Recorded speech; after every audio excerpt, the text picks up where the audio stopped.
Može. Ljudi, nije sve izgubljeno.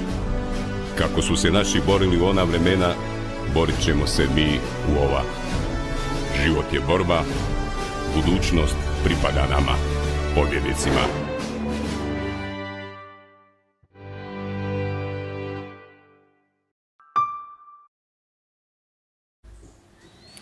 Dragi prijatelji, moj današnji gost je stručnjak za javnu i poslovnu sigurnost, Željko Cvrtila. Gospodine Cvrtila, dobar dan i dobrodošli. Dobar dan. Evo, dragi prijatelji, da vas podsjetim za onaj like i ajmo mi u našu priču. Znate, kad se govori o toj javnoj sigurnosti, evo, jučer je Sandra Benčić na jednom odboru saborskom HDZ-ovcima uputila onako jednu uvredljivu riječ. Ima tu još cijeli niz, recimo, tako da je. Pa što mislite, jesu li takvi istupi ugrožavanje nekakve javne sigurnosti? Čovjek je povrijeđen, uvrijeđen i tako, ne? Javnog reda i mira svakako, dakle, to bi, da oni nisu političari, da nemaju politički taj saborski imunitet, bili kažnjeni, odnosno, pogotovo kad bi javno tako izrekli takvu hrpu ovoga uvreda. Pali bi pod kriminalističko istraživanje, znači policije, sukladno zakonu o javnom redu i miru i sukladno zakonu o prekršajima i kao takvi bi bili sigurno procesirani, sankcionirani, odnosno prijavljeni kod suca za prekršaje, zato što, dakle, kad bi to obični građani ili kad to obični građani na cesti koji nisu imunitetom zaštićeni izreknu, onda oni naravno budu prijavljeni, druga osoba ih prijavi i točno se navode te riječi što ste vi rekli. Dakle, osoba A je osobi rekla da je da ovo, da ono, što je povrijedilo, ne znam, osjećaje i tako dalje, a to su čuli susjedi taj i taj i taj čiji je mir narušen i koji su se uslijed te svađe uznemirili. Znate možda koja to vam je, dakle, opis jednog, recimo, prekršajnog djela koje je policija tisuće, stotine pisala. Znate možda koja je tu kazna u kojim okvirima? Pa kazne su sada značajno veće, dakle, one mogu ići do nekoliko tisuća kuna, od nekoliko stotina eura do nekoliko tisuća eura, dakle, ne kune. S kune se prebacilo na eura i povećala se kazna. Ovisi o tome, dakle, da li je lakši ili teži oblik prekršaja. Dakle, da li je članak 13, da li je članak 16, da je vrijeđanje policijskog službenika, pa je članak 17 još tome, ili je više prekršaja zajedno. Dobro, tu mi jedna stvar nije jasna. Dakle, sve te uvrede redom ženske zastupnice izgovaraju muškim zastupnicima.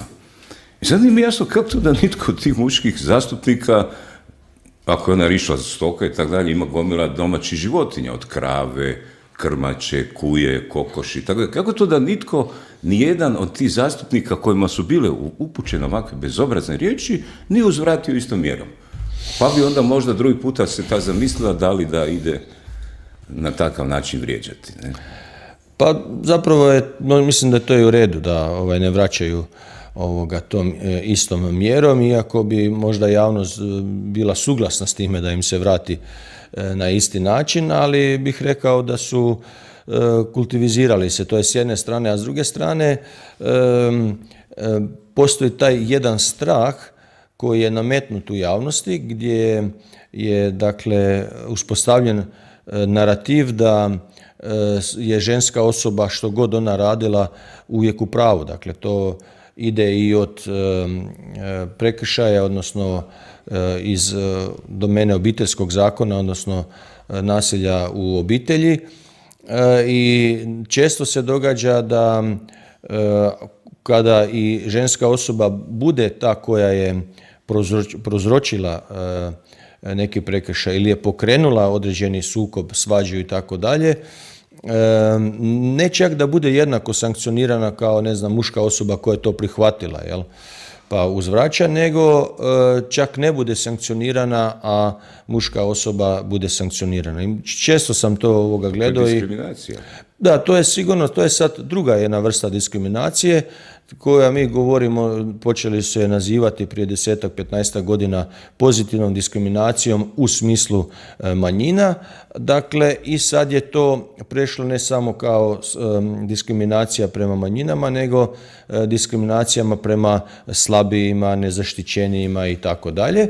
I to u nekim sferama ima, dakle, svoju logiku, pogotovo kad su primjerice invalidne osobe u pitanju. Međutim, ta diskriminacija, dakle, kako god se ona lijepo zvala, kao u ovom slučaju pozitivna diskriminacija, ona uvijek ipak samo diskriminacija i treba kao takvu gledati i mislim da smo poprilično ravnopravni došli, dakle, po različitim tim parametrima i muški i ženski i ovakvog seksualnog i onakvog seksualnog opredjeljenja, da bismo trebali zapravo to prestati tako raditi i početi izbjegavati tu vrstu diskriminacije, vratiti se na ravnopravnost, ona koja se početno zalagala, i gledati što je više moguće, pogotovo kod policijskih službenika, da gledaju činjenice, fakte, dokaze, što se zaista dogodilo, neovisno od koga je to krenulo. Ako sam dobro razumio, sad recimo da se posvade muškarac i žena na ulici bez tih imuniteta, ona njemu kaže konju, on njoj kaže kobilo. I to čuje policajac, što bi se dogodilo? Pa, ako bi izravno policajac čuo, ja sam uvjeren da bi on podnio prekršajnu prijavu protiv jedne i druge osobe. A kako bi sud to tretirao? Sad, kako bi sud tretirao, vjerojatno bi zvao policajca ako mu nešto ne bi bilo jasno i trebao bi jednako tretirati, odnosno onaj koji je izazvao problem i nekakav sukob, svađu, nered, narušavanje javnog reda i mira, bi u svakom slučaju trebao biti jače sankcioniran od onoga koji je to prihvatio, ako on nije prevršio onda tu mjeru, odnosno prekoračio. Sad ste rekli pozitivna diskriminacija, zar ne bi to bilo primijenjeno? Pa gledajte, to je sad druga stvar što vi kažete na ulici pa je policajac čuo, jel? A druga je stvar kad se nešto odvija u 4 zida i dolazi policija i sad ženska kaže osoba jedno, muška kaže drugo, jel? Vi jednostavno nemate kameru, vi nemate globus, staklenu kuglu s kojeg možete kao policajac izgatat i reći ko je tu što i točno napravio. Djeca često ili se neću miješati ili nisu ništa čula, vidjela i tako dalje, ne žele sudjelovati u tome i onda je pod pritiskom različitih udruga baba i tako dalje i protokoli koji su donošeni i koji su važeći zapravo idu u tom smjeru da se najčešće sankcionira mušku osobu. Pa takva je situacija otprilike i sa davanjem djece, znači na skrbništvo između kad dođe do raspada braka. Ne znam, preko 90% je djeca završe, dakle, kod ženske osobe, odnosno kod majke. Jel? Cijeneći zapravo muškog nepodobnog za daljnji odgoj i skrb o djetetu, iako to često zapravo nije tako. Jel? Da. Ali vam je situacija i sa manjinama, recimo, otprilike ista stvar. Dakle, sad imate jednu potpuno pozitivnu diskriminaciju manjina nad većinom. Po pravu glasa, po tome da temeljem, znači, pripadnosti nekoj manjinskoj skupini moraju zauzeti određena politička mjesta na lokalnoj, regionalnoj i nacionalnoj razini. Da, određena kvota, zapravo nas to vraća u 90. prije 90. Dakle, mi nismo došli do situacije građanskog društva, nismo došli do situacije ravnopravnosti, nismo došli do situacije da se temeljem sposobnosti, kompetencija i tako dalje napreduje ili ulazi na određene pozicije, nego smo i dalje u jugoslavenskom socijalističkom sustavu gdje se, dakle, temeljem porijekla zapravo zauzimaju određene pozicije. Da, znam jedan slučaj gdje, dakle, muškarac, žena, rasprava oko toga gdje će živjeti to troje djece. Dakle, razne institucije su prolazili, svugdje je muškarac bio stavljen pod upitnik i sumnjiv zbog nekih mogućih sklonosti i tako dalje. Žena je tu bila maksimalno ocijenjena kao i nešto što je uzoriti primjer majke. Kako su djeca rasla tamo negdje već iza 15. 16. godine, svi troje su otišli živjeti kod oca. Ne? Jer su procijenili da je to što dobe od oca njima bilo... Da, to je eklatantni primjer, ja bih rekao, stručnih, profesionalnih procjena pod utjecajem i pritiskom različitih, dakle, udruga i protokola kojih se oni moraju držati. Jel? Pa na kraju krajeva imali ste onu gospođu, mislim da se Flander preziva, koja je bila, danas je cijenjeni psiholog, psihijatar za djecu, vodila je polikliniku, ako se ne varam, u Zagrebu, koja je upravo zbog pritiska, zato što je procjenu donesla onako kako treba, profesionalno, što se određenoj javnoj osobi nije svidjelo, i izvršila je određeni pritisak pod kojim je, znači, pokrenuta hajka na tu gospođu Flander, i ona je na kraju krajeva smijenjena s te pozicije koje je bila, samo zato što je profesionalno odrađivala svoj posao. Tako da teško se, znate, profesionalcima, stručnjacima i sociolozima i psiholozima, pa i policajcima, na kraju krajeva i sudovima, kao što vidimo, odmaknuti i suprotstaviti takvim različitim hajkama, medijskim pritiscima pod kojima onda oni donose svoje sudove. Dakle, da li na razini izvješća i mišljenja gdje imamo policajce, psihologe, ili presuda gdje imamo na razini sudova. U zadnjih nekoliko tjedana u Velikoj Britaniji i Irskoj bila su dva vrlo zanimljiva slučaja po pitanju tih diskriminacija. Ne? Dakle, jedan slučaj u Engleskoj, jedan Englez, Henry Novak se, čini mi se zove, bio je u sukobu sa jednim Sikhom. Sikhima policija dozvoljava nošenje oružja jer je to nekakva njihova neki religijski običaj. Svađa je završila tako da je Sikh izbao 5 puta tog Henrya Novaka, policija je došla, šta se događa? Sikh je rekao on je mene napao, Novak je rekao on je mene napao, policija je povjerovala Sikhu. Vezali su Henry Novaka, kak je bio izboden, kroz neko kraće vrijeme je iskrvario i umro. Ne? Drugi slučaj, prije, čini mi se, 2 dana, u Belfastu Sudanac usred bijela dana na ulici je jednog domaćeg Irca ili šta već zgrabio, srušio ga na cestu, sjeo na njega i počeo mu je nožem polagano rezati vrat. Ne? Prije ga izudarao i onda mu reže vrat, i tek kad je valjda, valjda je došao do pola, ko zna, tek tada utrčavaju neki prolaznici i zaustavljaju Sudanca, potom dolazi policija i tako dalje. Negdje sam pročitao da policija u Europi često puta imaju uputu da kada se dogodi sukob između migranta i domaćeg, da pokušaju biti više na strani migranta, propustiti njegovu, još se nije uklopio u društvo, ne poznaje propise i dolazi iz drugačije kulture gdje se to tako rješava, a žrtve su onda domaći ljudi unutar Europske unije. Možete to komentirati? Gledajte, to je na tragu onoga što smo kod nas govorili, na tragu te pozitivne diskriminacije manjina zapravo nad većinama. Ja bih rekao da se to radi o diskriminaciji nad zakonom i propisom.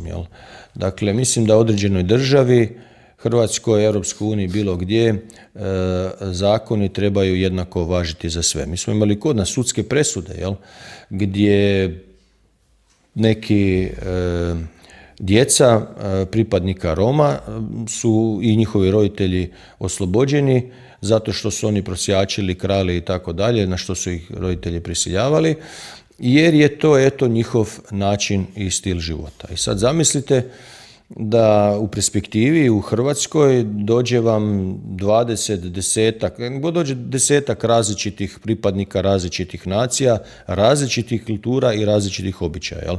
Da, negdje je možda običaj da se ljudima reže vrat kad neko nekome nešto prigovori i tako dalje. I sada po tom, dakle, tumačenju običajnog prava, bi zapravo svačiji običaji bili ispred jednog općeg i generalnog zakona i propisa. Dakle, to je destrukcija pravne države, to je destrukcija europskih normi i europske pravne stečevine na koju se Europa često poziva, a pogotovo nas je tlačila s time kad smo mi ulazili u Europsku uniju, što je potpuno pogrešno, jer to će dovesti do jednostavno destrukcije zakona, propisa i svega ostalog. Vi ne možete sucu, policajci, bilo kome reći da za različite ljude vrijede određena pravila, jer onda on uvijek će promišljati dobro što vrijedi sad za Indijca, što vrijedi za Nepalca, za Filipinca i tako dalje.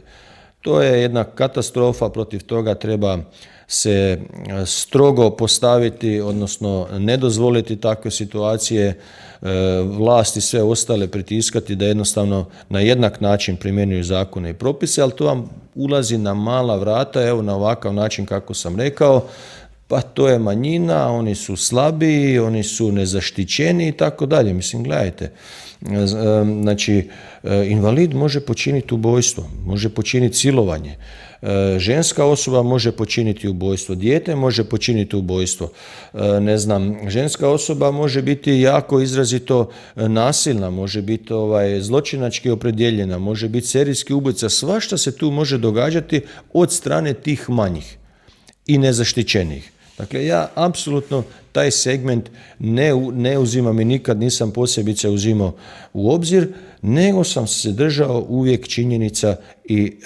dokaza koje smo mogli naći, prikupiti na mjestu događaja. I temeljem toga se treba postavljati. Sve drugo je i sve drugo treba biti irelevantno, ali tako treba biti i u politici, tako treba biti i u napredovanju, u kadroviranju, u administrativnom upravljačkom tijelu, bez obzira na kojoj je razini, i onda ćemo mi dobiti jedno pravednije i poštenije društvo. Čim vi idete uz dlaku nekima, onda to jako brzo se počne zloupotrebljavati. Pa onda kad se dali enormna financijska prava jednoj manjini u Hrvatskoj, onda se događati počelo što? To dakle da se to zakocka, da se zapije, da se potroši, da ta djeca nema nikakvu korist od toga, od tih sredstava koje su roditelji dobivali u ime djece i tako dalje. Znači, samo treba postaviti stvari na pravo mjesto. Svaki čovjek je isti, bez obzira kakve je boje kože, rase i tako dalje, a postupanje prema njemu si taj isti čovjek treba zaslužiti. Odnosno, kako on u svojim postupanjem zasluži postupanje državnih tijela prema njemu, tako treba biti, a ne da temeljem svog porijekla ima bolji ili lošiji status. Znači, otišli smo u jednu krajnost gdje se zaista u povijesti zbog porijekla, prema crncima i tako dalje, postupalo lošije, postupalo se drugačije. Sad smo prešli u jednu drugu krajnost. Kao da čovjek ne zna naći tu granicu i ravnotežu i uravnotežiti se na jednoj ravni, svi jednako prema svima jednako. Ova dva slučaja su evo sad kao primjer najnovija. Međutim, sličnih slučajeva ima gomila i u Velikoj Britaniji, silovanja, premlaćivanja, pljačke. Dakle, kada migrant prebije domaćeg čovjeka u Njemačkoj, u Francuskoj, u Belgiji. Dakle, kad malo onaj Twitter pregledate, to samo izlaze kratki video spotovi gdje se vidi kako ti migranti brutalno tuku domaćeg čovjeka. Ne? Dakle, to nije izolirani slučaj, to se pokazuje kao pravilo. Ne? I šta kaže ministrica pravosuđa Sjeverne Irske, Naomi Lang? Ona je osudila napad, to je užasno nasilje, nema mjesto u našoj zajednici. I pazite, pozvala je građane da ostanu smireni, poštuju zakon, te da policiji dopuste da obavi svoj posao. Ne? Znači, dok je ovaj rezao čovjeka, policija nije bila blizu. Ne? I sad da su svi pustili da čekaju policiju, vjerojatno bi već bila glava skinuta. Zar nije trebala ta ministrica nakon ovakvog zločina izgovoriti rečenicu: dragi moji građani, od sutra počinjemo dijeliti oružje našim Ircima? Ne? Pa, dvije su stvari tu. Dakle, ne mislim da je ona mislila da u momentu tog napada nitko nije trebao priskočiti pomoć, nego ona se vjerojatno bojala da će se ljudi nakon tog slučaja dignuti u prosvjede, što bi moglo prerasti možda i u nerede protiv policije i državnog aparata koji na takav način... Dogodilo se. Šta iz Belfasta pali tamo po ulicama. Tako je. Znači, ona se toga bojala i zato je ona u tom kontekstu to ovoga riješila. S druge strane, također ne mislim da bi sada trebala se civilima podijeliti oružje, jer onda se vraćamo na sustav divljeg zapada, gdje svatko nosi oružje, a onaj tko je brži, vještiji, sposobniji i tako dalje će preživjeti opet neovisno o tome da li je on dobar, loš i kako on postupa. Ono što treba napraviti, treba dakle se vratiti korak unazad i treba sustave u Hrvatskoj i u Europi, posebice Europi koji su jako zaraženi tim virusom,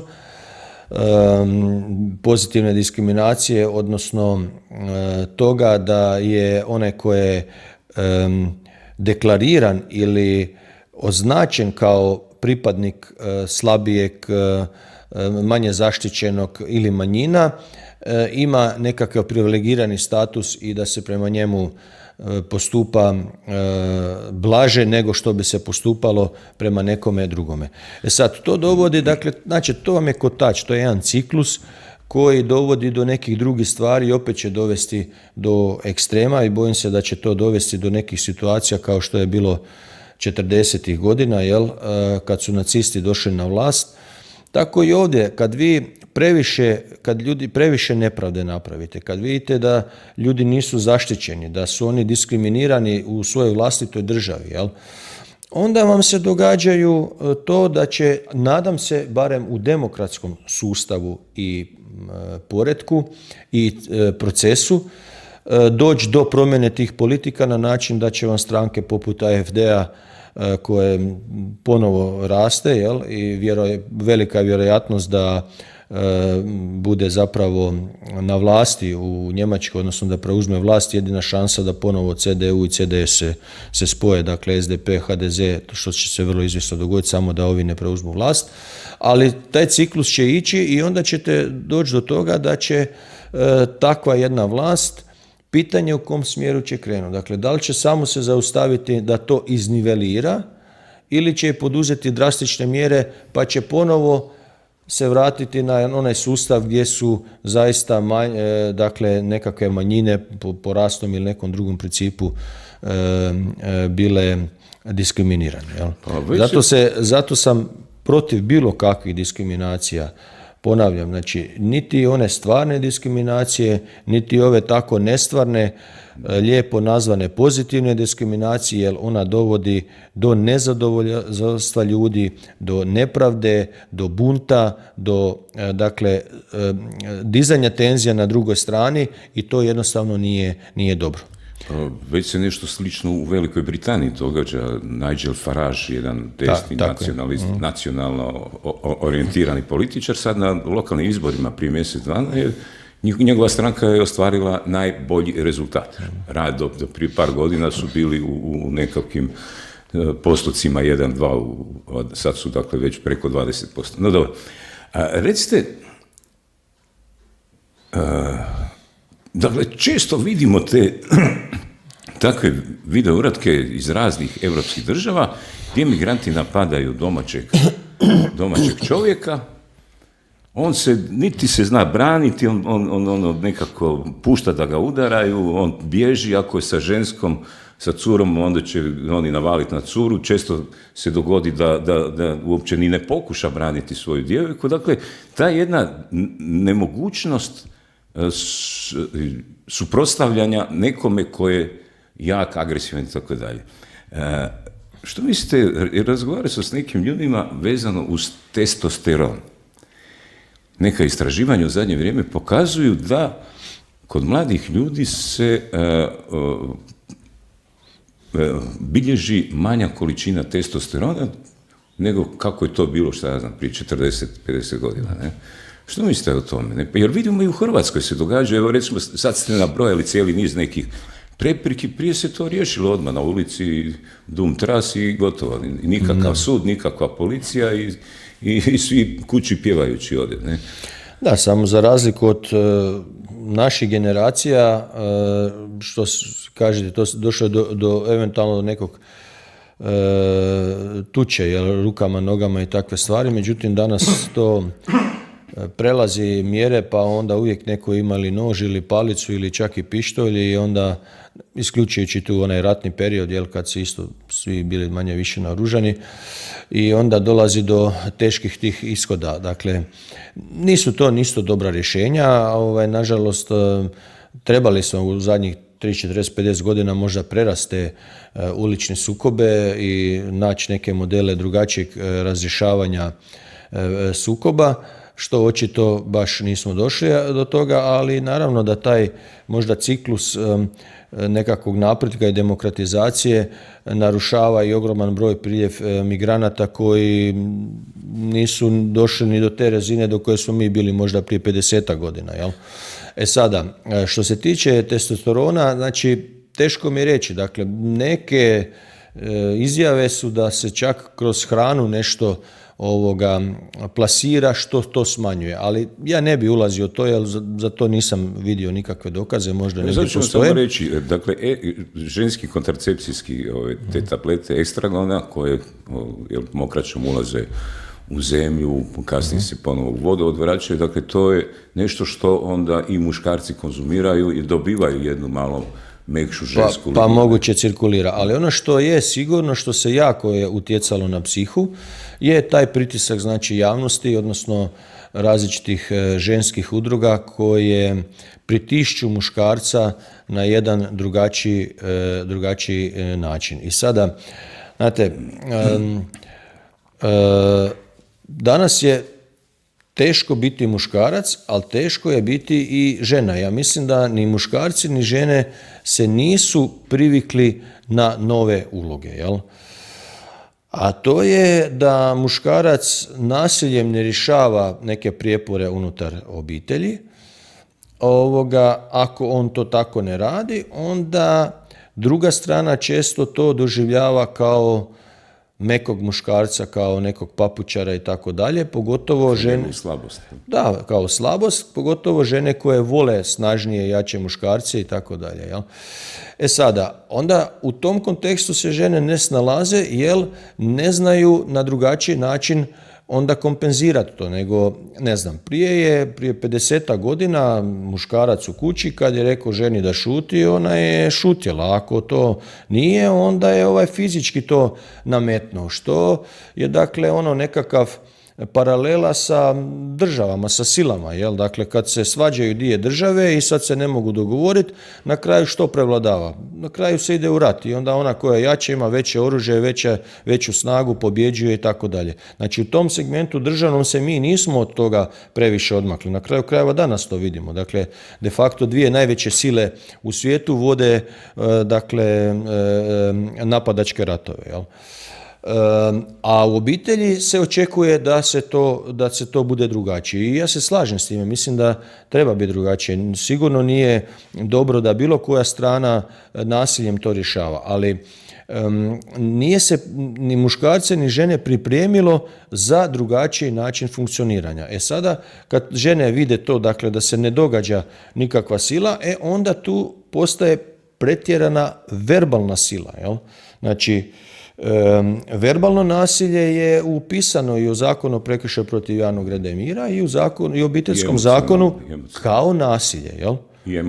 I emocionalno. To je sad malo dublja priča još prema ucjene i tako dalje. To je još jedan sofisticiraniji dio, dakle, tako je, nasilja, ali ajmo sad oko verbalnog. I sada to ne staje, razumijete? I sada vi imate situacije da muškarcu u takvim situacijama ne znam što preostaje, da ode od kuće, da se makne, da se jednostavno rastane. A s druge strane, ako ne želi, a ja i predlažem da nikako ne ide u nekakav fizički sukob, jer će sigurno biti sankcioniran na različite načine. Sada, ono što bi trebalo druževo i društvo poduzeti, a po meni da nije, posebice u Hrvatskoj, da pruži snažan suport obitelji u smislu kako na nenasilan način razrješavati konflikte. U tom kontekstu treba uložiti država, a ne otimati od obitelji. A što država radi? Država, znači, u principu dođe do neke svađe obitelji ili nešto, oni dođe pokupe najčešće muškarca, snažno ga sankcioniraju financijski, nekad i zatvorski, što ima reperkusije ne samo na tog muškarca, nego na cijelu obitelj. Jer to smanjuje njihovu dohodovnu stranu, dakle, to smanjuje neke mogućnosti koje je ta obitelj do tada imala, jer je on financijski platio, ne znam, par tisuća eura, što je možda par mjesečnih plaća, možda je to nemogućnost dalje otplate kredita, što dovodi do novog sukoba za auto, za kuću, za nešto tako dalje. I država na taj način, po meni, samo potiče destrukciju obitelji, umjesto da uloži u obiteljske centre koji bi trebali biti u svim većim gradovima, županijama svakako, gdje bi u ovakvim situacijama bez ikakvih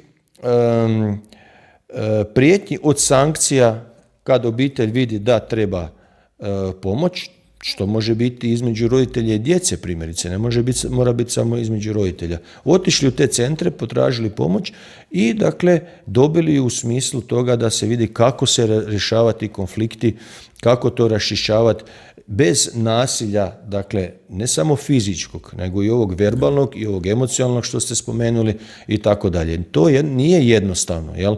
Nismo došli na tu razinu da to možemo lako rješavati, i bilo bi to dobro da to bude tako. A kad policija već reagira isto, tu se zalažem da se smanje ove financijske reperkusije i zatvorske reperkusije, a da se značajno povećaju obveze, dakle, edukacije i prisustvovanja u takvim centrima kao kompenzacijske mjere, kao uvjeti, za nešto. A onda ako se vidi da to ne djeluje, onda su neke druge stvari koje su uvijek na raspolaganju, s kojima uvijek možete izaći. Znači, jer taj zatvor, velim, ili visoka financijska kazna neće razriješiti nasilje, kao što i ovo što opet razne ženske udruge se zalažu, i govorio sam da neće biti rješenje i pokazalo se da nije rješenje, da uvođenje teškog ubojstva ženske osobe od takozvanog femicida na 40-50 godina sankcija za ubojstvo neće spriječiti ubojstva, jer se vidi da je od uvođenja tog kaznenog djela unatrag 2-3 godine 20-30 žena, nažalost, ubijeno unatoč uvođenju tog kaznenog djela. Znači, nisu rješenje visoke kazne, dakle, to nisu jednostavno rješenja. Jer u momentu kada netko, što se kaže, mu se zacrni pred očima, dakle, kad on ima suženu svijest, kad odluči da nešto napravi, kad on se pomiri sa time, dakle, on uopće ne razmišlja, će dobiti 10, 20, 30, 50, 40 godina. Na kraju krajeva vidjeli smo Aleksića, prvo ubojstvo je napravio, bilo propisano 20 godina, drugo ubojstvo je napravio kad je propisana kazna 40 s mogućnošću čak i 50 godina. I opet ga je napravio. Znači, to je jednostavno, a naš zakonodavac, nažalost, najčešće ne zna ništa drugo reći, i sad to govore, isto slušamo Habijana, ministra pravosuđa, povisit ćemo kazne i takve stvari. To je deplasirajuće, to je smiješno, to jednostavno, oni ne vide rješenja. Ja ne mogu razumjeti da oni u 30-ak godina, 35-40 godina vlasti u Hrvatskoj nisu iznašli nekakva kvalitetnija, pametnija rješenja kako se sukobljavati, kako rješavati recidiviste, kako rješavati teške zločince, da ne postanu recidivisti, da ponovo ne ubijaju našu djecu i tako dalje. Dakle, unatoč visokim plaćama, sad pazite, imate tamo ravnatelje uprave, državne tajnike, ministre, to su sve na 4-5 tisuća eura plaće, ali je problem u tome što je kadroviranje ostalo isto. A kadroviranje je ostalo bez kompetencija po potpuno političkom ključu, kao što je bilo i prije. A bilo je rečeno i nekakvi razgovori su se vodili u javnosti kad će ići plaće značajno gore. Po meni neka su išle državnim dužnosnicima plaće gore, jer je bilo smiješno da, ne znam, premijer ima 3000 eura, gdje imate sad malo jačeg konobara koji ima 3000 eura, pogotovo u sezoni, ili kuhara, ali da i dalje imate isti način kadroviranja, to je loše. Znači, sad je dosta privlačne su te pozicije da se zaista mogu kvalitetni, kvalificirani, motivirani i ljudi koji strateški razmišljaju dobiti na te pozicije, nažalost ih nemamo, jel? Jer oni ne mogu, oni su potpuno bezidejni kako razrješavati nekakve stvari. A koliko je tu odgovornost na sudu? Evo recimo taj Aleksić, dakle, išao je ubiti djevojku samo zato da vidi kako to izgleda, ne? Ja ne znam što je tu olakotna okolnost da ne dobije maksimalnu kaznu i onda još 5 godina obavezno liječenje. Ne? Dakle, je li tu sud u toj procjeni napravi jednu preveliku grešku, dakle neko ko ide iz zabave ubadati nožem nekoga, njemu 12 godina. Ne? Pa gledajte, ja mislim da za namjerno ubojstvo, dakle ne govorimo o nehatu, o prekoračenju nužne obrane i tako dalje, gdje, ne znam, čak i policajac može biti sankcioniran ako je ubio čovjeka, iako ima pravo upotrebe vatrenog oružja, mogu to sa blažim sredstvima, sad da to ne elaboriram sve, ili zaštitari i tako dalje. To je jedna kategorija, ili kad ste vi napadnuti pa se branite, pa u toj obrani se prekorači nužna obrana. Znači, kad govorimo o takvim namjernom ubojstvu, kao što ste vi ovdje spomenuli, ja mislim da inače je kazna zatvora od 5 godina kao minimalna, preblaga. A tada je bila maksimalno 20 godina, ali i ta 20 godina za jednu mladu curu koja, znači, na početku svog života, pred kojom je ne 20 godina, nego vjerojatno možda 3 puta toliko, 40-60 godina još trebalo biti života, cijeli jedan život koji je propušten sa obitelji, sa djecom vjerojatno i tako dalje, i neko je to oduzeo. Da ne govorimo sad tu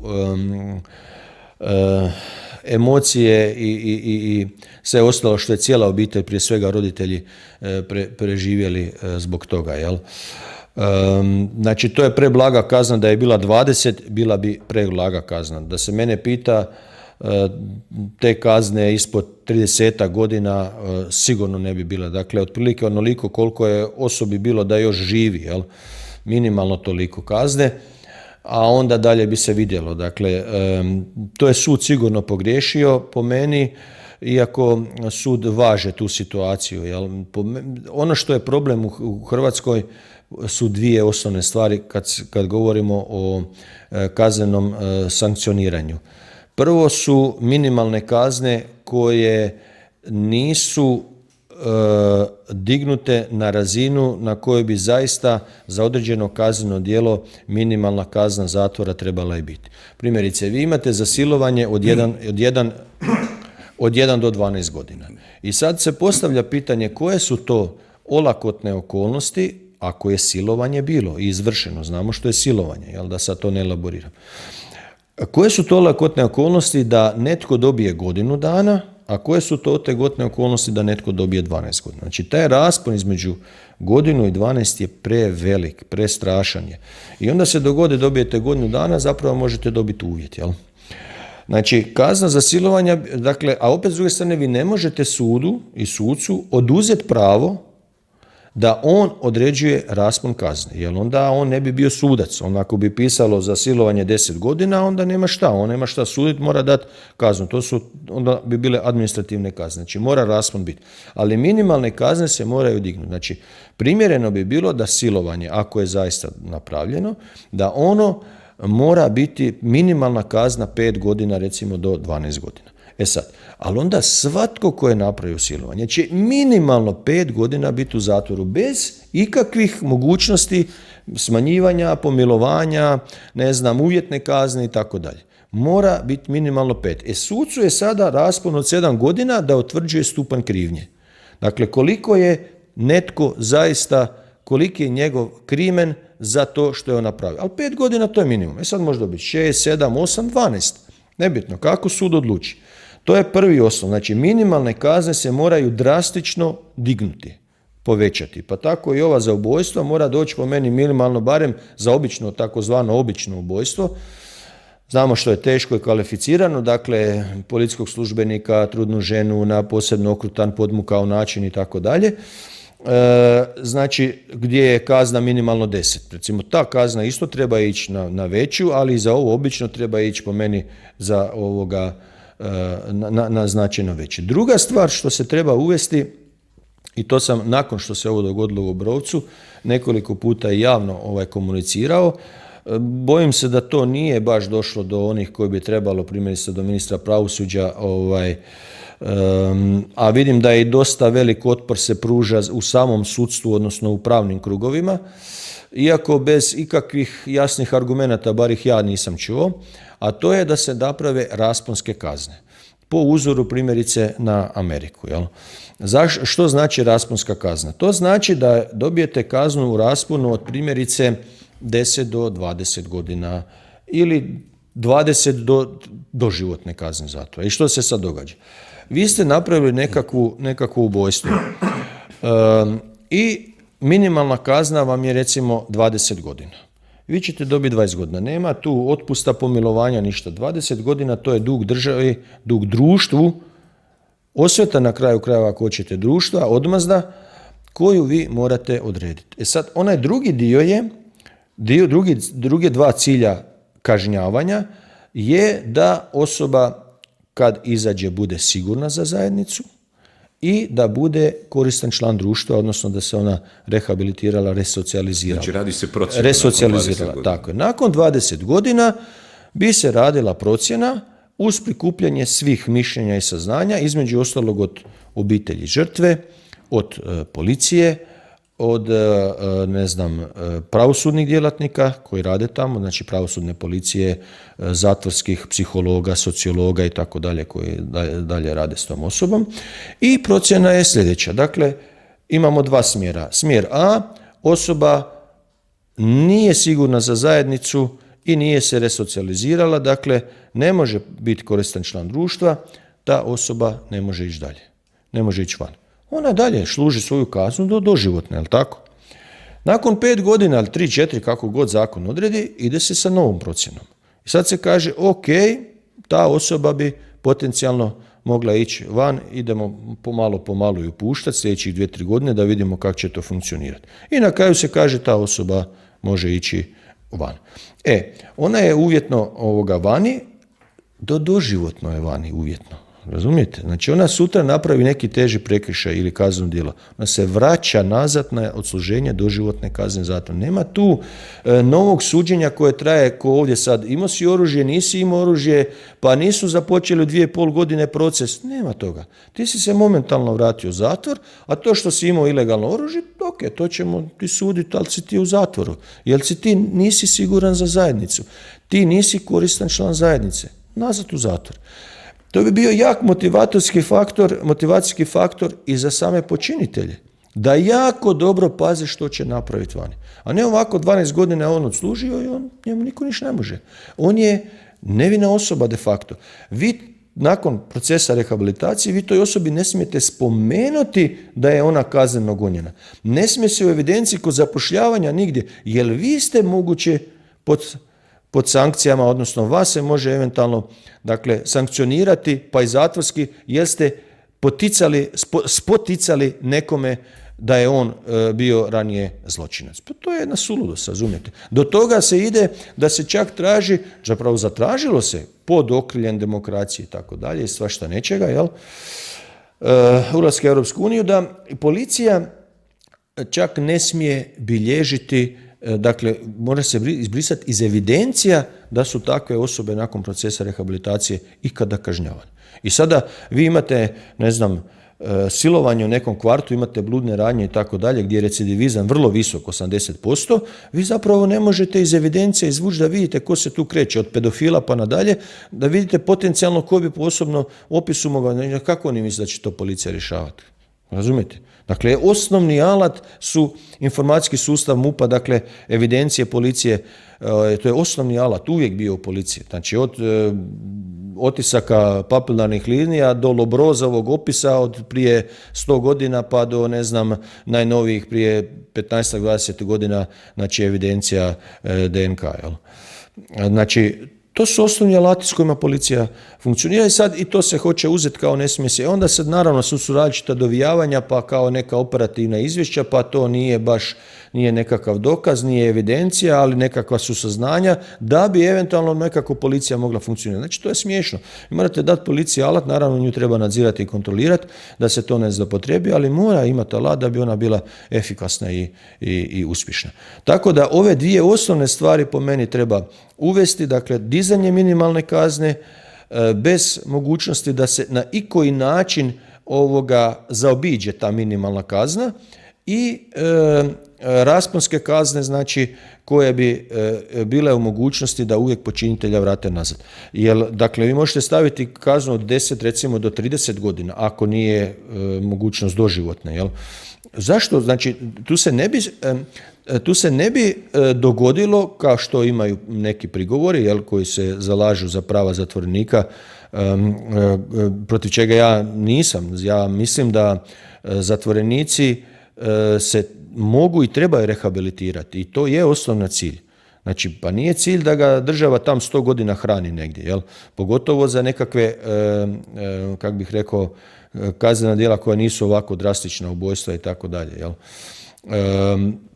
Nego da on kasnije bude siguran za zajednicu i da bude koristan član, dakle da radi, da privređuje, da zarađuje za sebe, za svoju obitelj i tako dalje, a da nije na teret društva cijeli život. Znači to su ciljevi kazni, dakle, odnosno vraćanje zatvorenika nazad. Ali prigovori su ti bili da ako idete na rasponske kazne, onda on nema mogućnost ranijeg izlaska. Ne, ima, on će izaći i tada nakon recimo primjerice 10 godina, ali samo onaj čije to ponašanje zaslužuje. Dakle, onaj koji će u zatvorskom sustavu i za kojeg će se procijeniti da može izaći. A ne da nam se događa da svi u zatvorskom sustavu kaže, slušajte, ako tog počinitelja pustite van, a kazna mu izlazi za 10-15 godina, za sad kroz 2-3 godine, kako kome ne, on će sigurno ubiti. I sustav ništa ne može napraviti da osigura zajednicu. Ništa. Jer ga mora pustiti. Kad bi bila rasponska kazna od 15 do 20, ok, ti s 15 možeš izaći. Ali ako je procjena da ne možeš ili da imate suprotstavljanje, kao što ste imali recimo kod Zvonka Bušića, znači policijska udruga je 5-6 puta bila protiv da on izađe u Americi i nije izašao dok oni nisu dali suglasnost da ok, sad možeš izaći van, jer je nastradao policajac, uglavnom ne njegovom krivnjom, ali evo, sklop tih nesretnih događaja je bio tako završio kako je završio. Znači, kad su svi suglasni ti možeš ići van, ali ako ne. Dakle, a ne da svi kažu sustavu, ne, on će sigurno nekog gubiti i unatoč toga sustav ga pusti. To je smiješno. No, dobro, to je poražavajuće. To je što se tiče normativa zakonskog. Ne? A ovdje ću vam sad pročitati nekoliko slučajeva niže razine prometnih prekršaja gdje mi se čini da nije problem normativa, odnosno zakonskih okvira, nego da je to tu problem nekakva možda ta procjena suca. Evo samo da kratko to vam... Dakle, ovako, policijski službenici zaustavili su 30-godišnjaka u 16:35 u Puli tijekom kontrole vozila, pulskih registracija, oznaka kojima je upravljao. Provjerama je utvrđeno kako muškarac upravlja automobilom kojem je istekla prometna dozvola i to u vrijeme dok mu je vozačka dozvola ukinuta zbog prikupljenih negativnih bodova. Policija je pritom zatražila njegovo zadržavanje u trajanju od 15 dana do donošenja presude, kao i kaznu zatvora od 60 dana i novčanu kaznu 280 eura. Ne, sud nije prihvatio prijedlog policije za određivanjem zadržavanja, već je 37-godišnjaka pustio na slobodu, kaznio ga uvjetnom osudom i novčanom kaznom. Osijek. Policija pamti i piše osobu kao recidivista, a u uvjetima ponovnog zaustavljanja u prometu bez vozačke dozvole, pod utjecajem alkohola, privremeno su mu oduzeli automobil, od suda su zatražili zadržavanje u zatvoru, ali sud je tog 20-godišnjaka odbio, sudac je uvažio prijedlog nakon provedenog postupka da se tog 20-godišnjaka pusti na slobodu. Evo treći slučaj, tu ćemo završiti. Mornarički službenici policijski službenici zaustavili su samo malo, to mi sad isti. Da, evo ovdje, ne. Policija je, dobro, sad mi izgleda promakao imao sam neki... Treći slučaj. Da, treći slučaj, otprilike ista situacija. Ali je, shvatili smo, da. Znači, nema oduzeta dozvola, auto neregistriran, pod utjecajem alkohola, počinitelj više prekršajnih dijela i u tom trenutku isto izveo neki prekršaj. Ne? Sud ga, znači policija traži 30 dana, 60 dana, kaznu 1500, 2000 eura, međutim sud to sve, dakle nikakva zatvorska kazna i odredi mu kaznu 600, 500, 700 eura. Evo, to je velik broj takvih slučajeva sam zadnjih mjeseci vidio u novinama. Pa dobro, to je sad prekršajno pravo koje se u dobrom dijelu slijedi zapravo kazneno pravo i kazneno procesno pravo, odnosno u modelima sankcioniranja. Problem je najveći kod nas u tom dijelu, pogotovo kod prekršaje, su ti recidivisti. Jel? I tu je, mislim, sud je u principu u Hrvatskoj veliki problem. Ja sam prije 10 godina u knjizi napisao da je sud jedan od ključnih problema i da se... Sada, molim te vodu. I da se na neki način pretvara zapravo u rak ranu hrvatskog društva, jer kad bi sud počeo pravovremeno i pravedno i pošteno suditi, mnoge stvari bi se u Hrvatskoj počele drugačije odigravati i događati. Samo sud da profunkcionira u Hrvatskoj. Samo sud da krene raditi. To su nekompetentni ljudi. Pa gledajte, ja mislim, puno je tu sada stvari. Dakle, s jedne strane oni su se vječito borili za neovisnost od politike i mislim da su se na neki način izborili. Vi sad imate Državno sudbeno vijeće gdje imate minimalno politike, iako ona ima utjecaj, naravno, ne samo sa brojem članova sudačkog vijeća, nego i sa strane ima određene utjecaje i onda vi naravno imate zapravo i nekompetentne ljude i politički postavljene ljude koji moraju vraćati određene dugove, a ono što je zapravo najlošije, najstrašnije, da vi imate postavljene ljude od strane različitih lobija. Nije samo sud u tome, dakle, tu je i policija i tako dalje. Znači, vi imate određene ugostiteljske, gospodarske i tako dalje lobije koji postavljaju određene rukovoditelje, određene u policiji i tako dalje, određene sudove, odnosno predsjednike sudaca ili prebacuju iz određenog dijela na, ne znam, iz prekršajnog u radno pravo i tako dalje. I onda naravno ti suci na neki način moraju vratiti svoje dugove. Na kraju vidjeli smo u slučaju Mamić koliko je duboko ta otišla mreža. Sada, ono što po meni je to da nedostaje pravih, kvalitetnih nadzora. Nema svojevrsne unutarnje kontrole nad radom sudstva. Jel? To ne znači da sud bi na taj način mu se oduzela neovisnost. Doduše oni kažu postoje drugostupanjske sudovi, pa su oni zapravo nadzorni mehanizam. Mislim, oni sa svojim presudama poništavaju nižestupanjsku presudu nižestupanjskog suda i na taj način korigiraju i nadziru sud. Ne?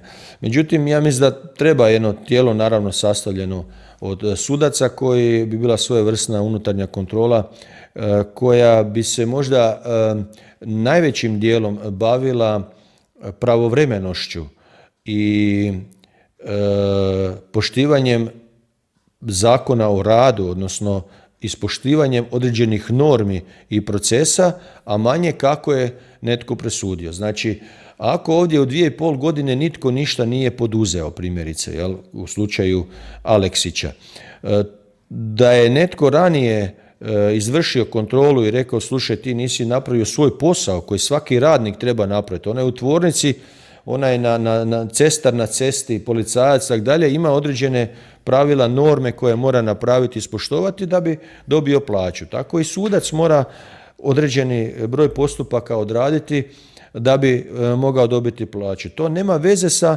neovisnošću. Dakle, nitko ne pita kako će on to presuditi, to naravno se korigira sa sucem višeg stupnja, međutim ga se itekako može pitati da li si ti svoje radne obveze odradio. A mi vidimo da jedan od ključnih problema u hrvatskom sudstvu je neodređivanje zapravo posla i radnih obveza, odnosno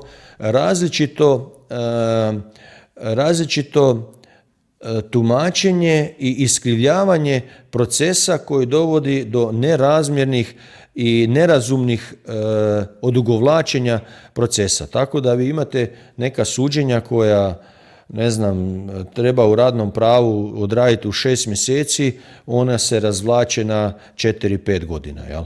I to je ono što ljudi vide i što ljude zapravo zabrinjava i što ljude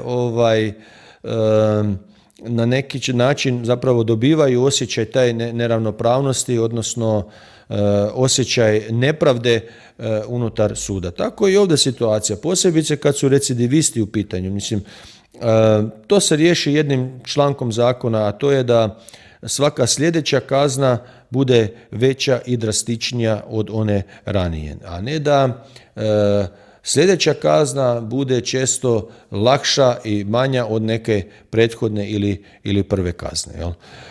Što se tiče rasponskih kazna, to sam rekao, dakle, tu bi se veliki broj recidivista riješio. Jer ako ste vi dobili neku kaznu, primjerice ovdje sada kaznu zatvora od 1 do 5 godina zatvora. I sad vi izađete nakon godinu dana jer ste se dobro ponašate i tako dalje, sve u redu. Međutim, vi nakon godinu dana napravite ponovo nekako kazneno djelo, vi se vraćate unutra. Vi ste 5 godina unutra, nema više majci, nema više pomaganja, nema izvlačenja, nema uvjetnog otpusta, nema vikenda, nema ničega, razumijete? I vi ste na taj način maknuli recidiviste koji čine najveći broj kaznenih djela. Jer znači, 10% recidivista vam čini negdje 80-90% kaznenih djela. Takva bi bila moguća situacija i sa prekršajima. Ok, ako si ti sad prešao crveno danas, sutra si bio pod utjecajem alkohola, ovdje ti je sad kazna 500 eura, ok, sljedeće će biti 1000 eura. Ako si nakon toga još, ne znam, bio pod, prebrzom vožnjom, iznad, 50 ili ne znam koliko, sad će ti biti kazna 1500 eura. Ako to ništa nije djelovalo, ideš u zatvor na godinu dana. Oduzet će ti se vozačka, ideš ponovno polaganje, oduzet će ti se vozilo i tako dalje. Znači, kazne moraju biti stepenaste. Opet kažem, kako ćete vi nekog preodgojiti? Znači, vi vidite da je neko preodgojen. Pa vidite da se resocijalizira. Vidite na način po njegovom ponašanju. Ali ako njegovo ponašanje suprotno pokazuje, a vi ga zapravo nagrađujete za to, ili nema, samo nek izostane sankcija, vi ste ga već nagradili. Vi ste već poslali poruku, ok, znači ja što god tu napravim, ili ću dobiti blažu kaznu ili me uopće neće sankcionirati. To je smiješno. Ne, dakle, ponašanje i popravak ponašanja ide jedino na način da svaki puta kad napraviš nešto novo, dobiješ oštriju kaznu. Tu smo mi doveli i situaciju sa djecom, pa pogledajte sad što imamo situaciju isto. To je manje više raspad sustava, onaj stari konzervativni zatucani takozvani odgoj, koji se djelomično temeljio i na fizičkom kažnjavanju, koje sad, preko 60% osnovnih škola u Engleskoj pokušava vratiti. Primjerno fizičko kažnjavanje, to znači da možeš sjediti u ćošku ili biti negdje. Ne? To je sad po sadašnjim propisima stigmatizacija teška, to ni slučajno se ne smije dogoditi. Ali tada vam je bila delikvencija 5%, a ovaj suvremeni socijalistički, zeleni, moderni vam je, liberalni je, evo sad pa imate preko 20% maloljetničke delikvencije. Nešto ne štima. Jel? Zašto? Zato što šaljemo djeci poruku da što god oni rade, ništa se dogoditi neće. Dakle, oni mogu raditi de facto što god hoće. Da, ok, su neboder zapalili vjesnikov netko. Vi ne smete de facto viknuti na dijete. Emocionalno ga ne smete kažnjavati. Znači, ako ti pokažeš da zato što je dijete nešto krivo napravilo, da si ti ljutiš na njega, ti emocionalno kažnjavaš dijete. Mislim, razumijete, znači dijete nikakvu sankciju ne doživljava za ono što radi. I poruka je, sve mi je dozvoljeno. I sad s 18 godina najedanput rez, teški rez. Sad je potpuno pod svim sankcijama. Znači, vi ste neodgojeno dijete, nepripremljeno za stvaran život, gdje postoji mrkva i batina, gdje postoji kazna za ponašanje, doveli u situaciju da on to nema pojma, da on ne zna da postoji kazna za određeno ponašanje, sankcije. I što se dogodilo?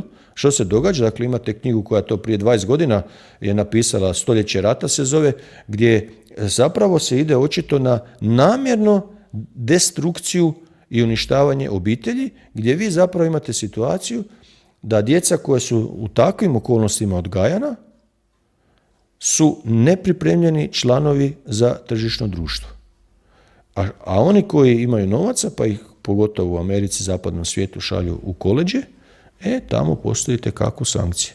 I oni su itekako pripremljeni. I sad imate djecu iz nekog geta i imate djecu iz elita.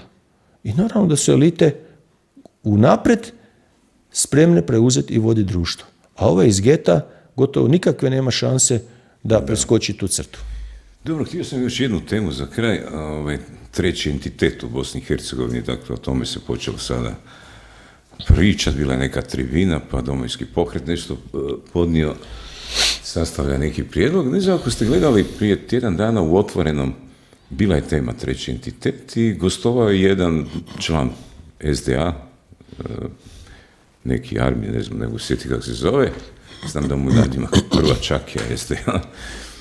Bil je Raspudić, bil je glavni tajnik iz Domovinskog pokreta, jedan HDZ-ovac. Ne? I usred rasprave taj musliman kaže, evo, došao sam vam ovdje usred Zagreba reći da da Hrvati u Bosni i Hercegovini neće nikada imati svoj entitet. Ne? I sad prvo, reakcije su bile dosta mlake ovih u studiju. Ne? I sad prvo je znate, oni određuju što Hrvati mogu imati. Dakle, ta bošnjačka strana će reći smiješ, ne smiješ Hrvatima. Dakle, to je već postavili su se u ulogu jednog kolonizatorskog gospodara, vladara. Ne? A ovo usred Zagreba, mislim, šta to je ko narodni heroj, znate, on je sad narodni heroj. Takav je primjen u Sarajevu od nekih krugova kad se vratio, jel? Da, i sad ispada ko da će ga odmah, čim se ugasi svjetlo u studiju, ova trojica na tambura tamo, ili kad izađe na ulicu, već kad čeka gomila bijesnih ljudi koji će ga... Pa dobro, možda je tako naučen da se to ne smije reći usred Sarajeva, pa onda je smatrao da je to reći usred Zagreba iznimno hrabar čin, jel? Da. Ne znam, htjeli ste pitati nešto? Je li u tom slučaju, je li to primjer jedne bezobraštine, drskosti, ili se to već ulazi u prostor nekakvih političkih prijetnji na koje bi ipak trebalo znati odgovoriti? To je povijest duga, dakle, ta, nažalost, Hrvatska vjekovna postojbina Bosna je sve manje Hrvatska, naravno zaslugom različitih faktora koji su protjeravali Hrvate iz Bosne i Hercegovine, najvećim dijelom iz Bosne, iz Hercegovine su to ipak manje uspjeli napraviti, ali naravno i zaslugom naših krivih politika i onih ranijih i ovih sada. Dakle, prije svega Tito je uspostavio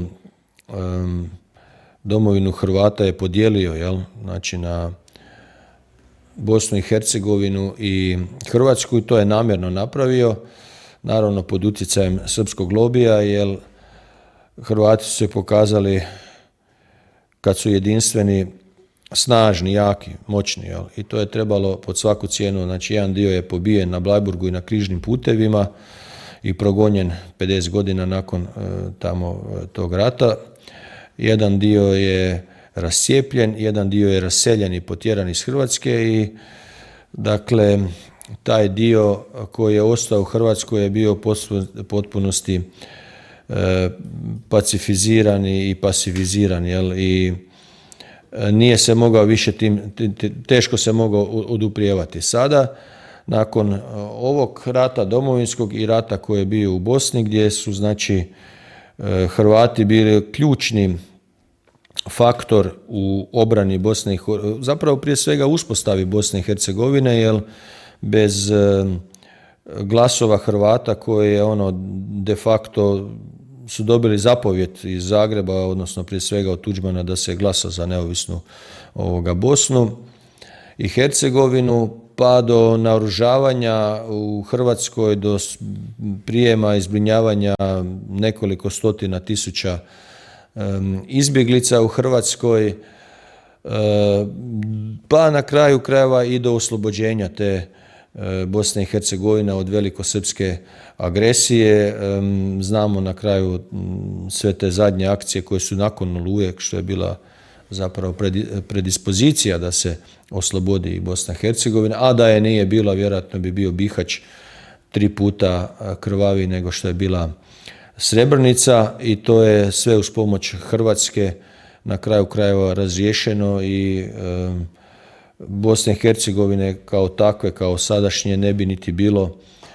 Siguran sam u to po svim pokazateljima, povijesnim činjenicama, da nije bilo Hrvatske i takve politike, prije svega Franje Tuđmana. Jel? Sada, ko se tu, dakle, sad te politike kasnije iza toga, mislim da su bile strane Hrvatske krive. Sam Dayton je završio tako kako je završio. Tuđman je lijepo rekao, ok, ići ćemo u federaciju sa muslimanima, ali pod uvjetom da se to veže jače za Hrvatsku, odnosno da to bude konfederacija sa Hrvatskom. Dakle, federacija, današnja Bosna, odnosno pola Bosne i Hercegovine, je trebala biti u državnoj svezi, dakle u konfederaciji sa Hrvatskom, i to Dayton govori u tom smjeru.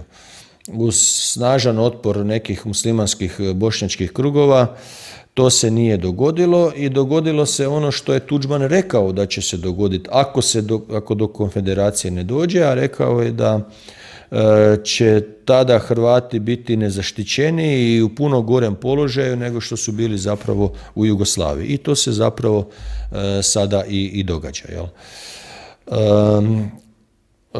Kako razriješiti taj čvor, teško je reći. Dakle, neki u Hrvatskoj se zalaže da to bude kao cijela Bosna unitarna, jer evo, to je naša postojbina, mi se toga ne smijemo odreći. Međutim, to je kao da se sad zalažete i za Vojvodinu, koja je nekad bila isto Hrvatska, kao da se zalažete za Boku Kotorsku, koja je isto Tito oteo Hrvatskoj, koja je nekada bila Hrvatska, odnosno, ne znam, crvena Hrvatska i tako dalje, crvena zemlja i to. Prema tome, to su sve stvari koje je prošlo vrijeme, to je nemoguće. Sad da se nama i vrati cijela Bosna, da nam se vrati i Boka Kotorska, da nam se vrati i Vojvodina teritorijalno pod Hrvatskom, s kim bi mi to nastanili, jel? S kime? Kako? Kojim ljudi? Dakle, mi nemamo dovoljno ljudi niti da ovaj ogrizak od Hrvatske, ovaj ogrizak koji je ostao od Hrvatske, dakle, to je neko odgrizo dobar dio jabuke i ostao je samo jedan ogrizak, jel? Znači, ni taj ogrizak mi nemamo načina da popunimo, i pitanje da li ga u perspektivi možemo uopće zadržati, posebice kad se otvore granice i kad ovaj cijeli istok ili zapadni Balkan, i kako god ga ko zove, uđe u Europsku uniju, a to će se u perspektivi dogoditi. Oni će nas jednostavno će nas preplaviti i mi ćemo imati ozbiljnih problema, jer u sadašnjem situaciji gdje smo mi u Europi, a oni uopće nisu, oni nas hibridno na različite načine urušavaju. Sad da ne ulazimo, o tome smo ranijim emisijama pričali. Tako da, po meni za sada jedina logika je da se Hrvati koliko toliko obdrže i da se Bosna i Hercegovina obdrži, je da se stvori taj treći entitet. Kako god se on zvao, da li se on zvao Herceg Bosna ili se zvao Republika Herceg Bosna ili federacija neka ili kantoni ili županije, što god, ali jednostavno ili nekakva virtualna izborna jedinica gdje bi Hrvati, neovisno u kom dijelu, da li u središnjoj Bosni, da li u Hercegovini, da li u Sarajevu, mogli glasati za svoje predstavnike, kako bi Hrvati dobili autohtonog zastupnika koji bi zastupao njihove interese. Mislim, to je u Europi već poznato, imamo jednu Švicarsku koja tako funkcionira jako dobro, gdje imate jake, dakle, francuske, ne znam, njemačke i tako dalje, kantone, a niko ne pomišlja da se odvaja i da razdvaja tu Švicarsku ili da se pripaja Francuskoj ili negdje drugdje, nego evo već koliko stotine godina opstaju i neutralni su i ovakvi i onakvi usred svih ratova i dobro rade, funkcioniraju posle. Dakle, takva budućnost može biti i za Bosnu i Hercegovinu, ali ne na ovakav način gdje jedna većina pokušava nasiljem, silom nametnuti neke svoje pravde i neke svoje vizije države bez da se onoga drugoga koji god je i manji, ali da ga se pita i da on sudjeluje u tome, a istovremeno ogromna nepravda je napravljena da Republika Srpska, koja je stvorena zapravo na zločinu, je dobila najveći dio Bosne i Hercegovine, dakle niti u ratu, niti u miru to nije ni zaslužila, ni trebala imati, ali oni su se čvrsto postavili, ko što oni to uvijek rade, jako su glasni, jako dobro lobiraju svugdje po svijetu i za to su se izborili. A onda nemate kome šta uzeti, znate, ako hoćete, imate stvari da uzmete nekome nešto okolo, a onda ne idete na onog susjeda koji je prejak, ne gledate ko je slabiji, gdje je bakica sama u kućici pa će onda njoj oteti. Tako se sad trenutno Bošnjaci ponašaju. Što se tiče tih povijesnih prostora koji su danas izvan Hrvatske, tu bi citirao mog dragog Porfirija Perića, inače patrijarha Srpske pravoslavne crkve, koji je rekao granice se mogu mijenjati. Ne? Kroz povijest su se ove granice puno puta mijenjale i ko zna kakva će povijesna rješenja nama budućnost dovesti. Ali htio sam vas ovdje kao kriminalistu, evo tu dozvolite mi 2, 3, 4 minute da pročitam, izvukao sam popis Hrvata koji su bili maltretirani, ubijani unutar tog jednog od tih muslimanskih enklava, srpskih i tako dalje. Ne? Pa sad mislim samo da vidite koliko je toga, koliko je to jezivo. Ne? I onda šta je Hrvatska, je li Hrvatska trebala reagirati, je li na koji način uopće sustav je trebao reagirati. Evo samo da vidite o čemu se radi. Ne?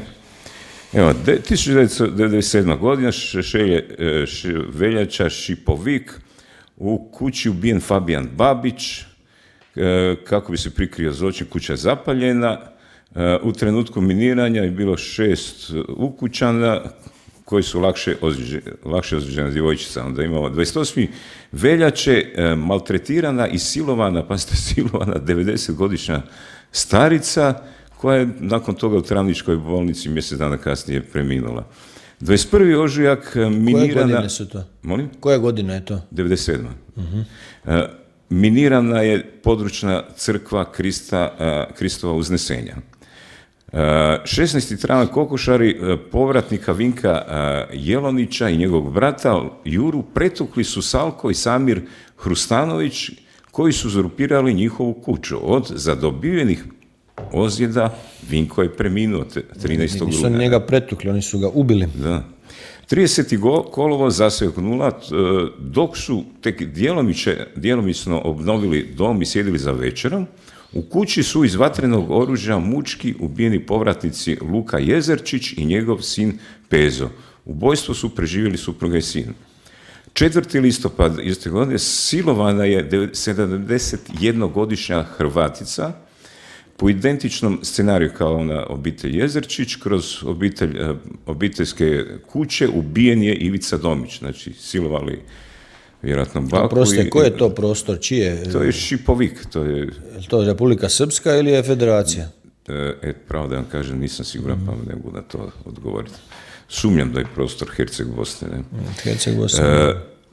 Nakon civila na metu dolaze hrvatski policajci koji su pokušali uvesti red. 9. veljače pukom srećom policajac Vlado Stojak preživio je eksplozivnu napravu, ali zadobiva teške i trajne ozljede.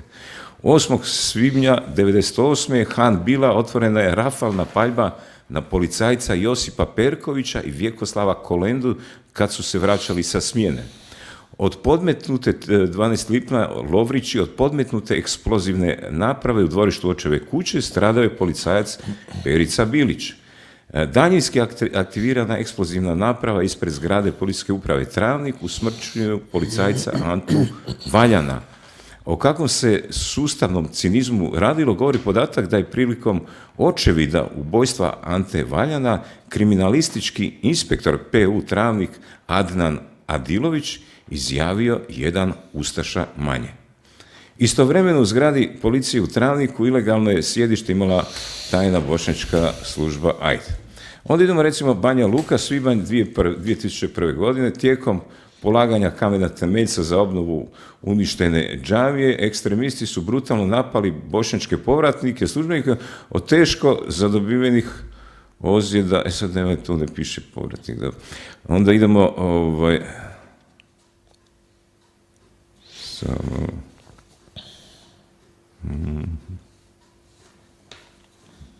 imao sam problema sa ovim printerom i evo, 2012. u svojoj obiteljskoj kući, bilo je još toga, vidi da mi sad nije isprintao, ne?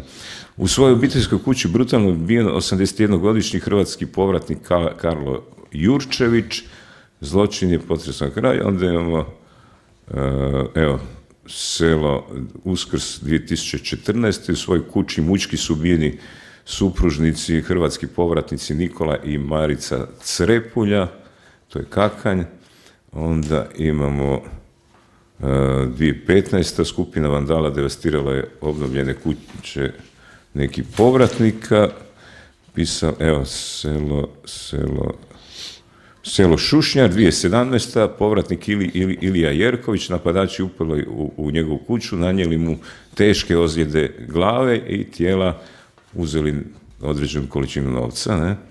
I evo, 2018. Modrić zabilježeno uzastopno provala zastrašivanje fizički usmjereno protiv hrvatskih povratnika u selima oko Modriće.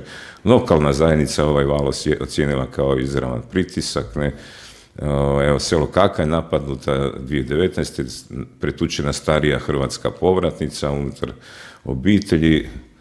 2021. da vidim, incidenti napadi na imovinu, zastrašivanje povratnika, i evo 2023. dogodilo se najteži napad na hrvatske povratnike.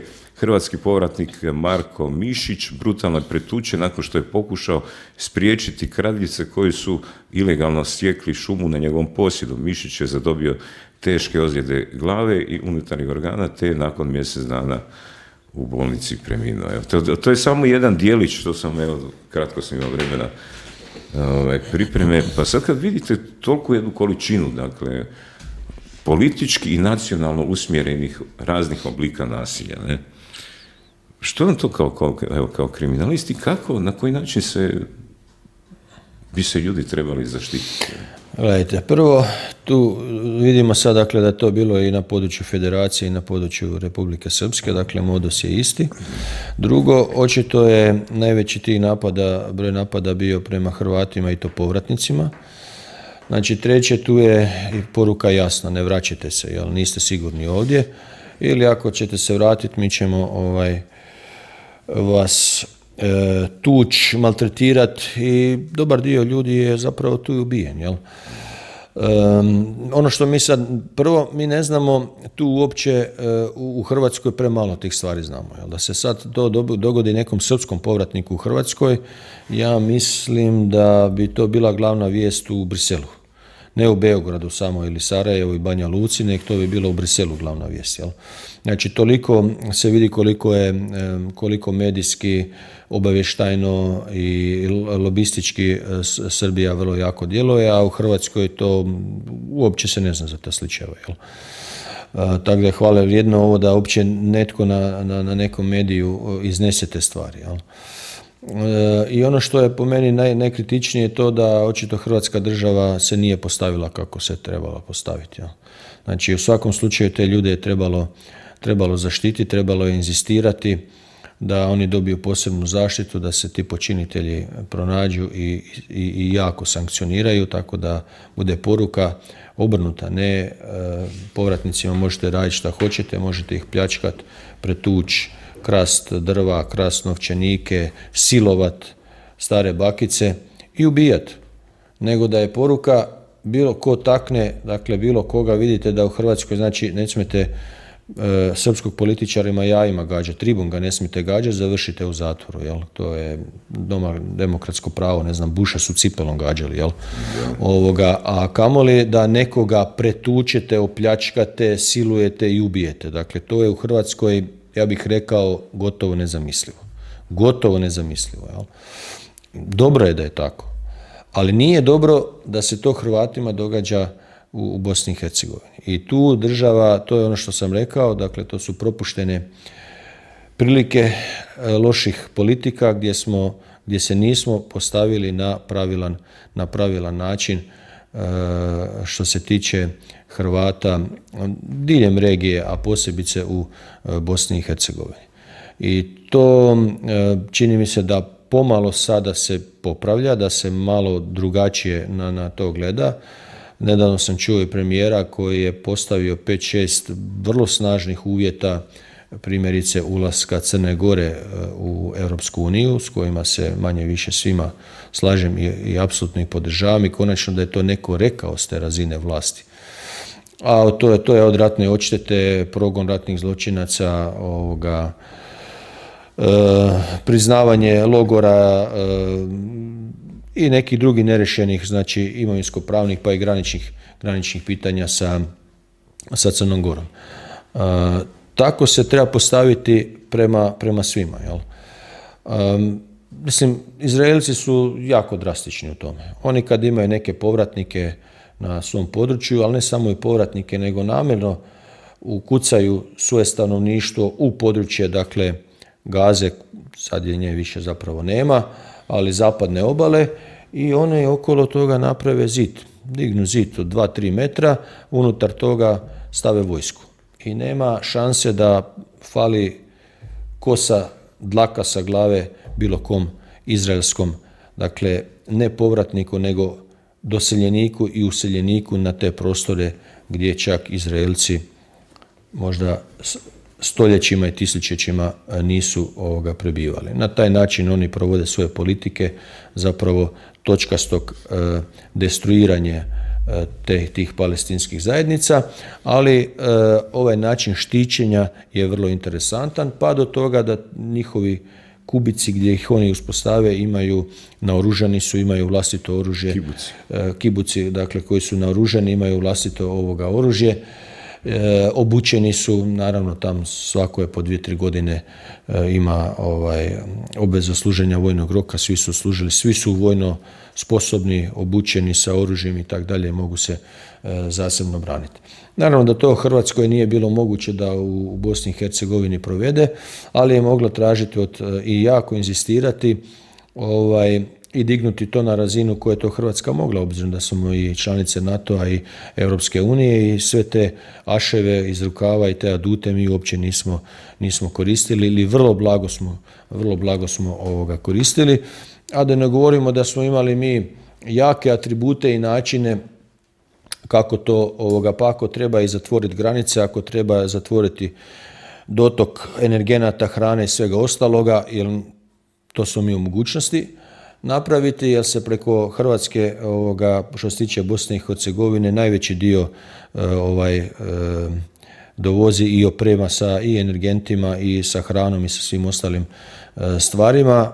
Ako je netko u stanju ubijati pripadnike naše nacije, onda mislim da imamo potpuno legalno pravo da se poslužimo svim ovim modelima pritisaka koje su potpuno poznati u svijetu. Dakle, oni nisu ništa novo. Dakle, te vrste sankcija i pritisaka financijskih, ekonomskih, graničnih i tako dalje se je primjenjivalo i prema Hrvatskoj kad je bilo i najteže, kad je bila u ratu, kad je bila nenaoružana, a i sad ih primjenjuje. Evo, vidimo to u Hormuzu, vidimo na svim drugim prostorima, gdje su interesi da se određenu državu pritisne.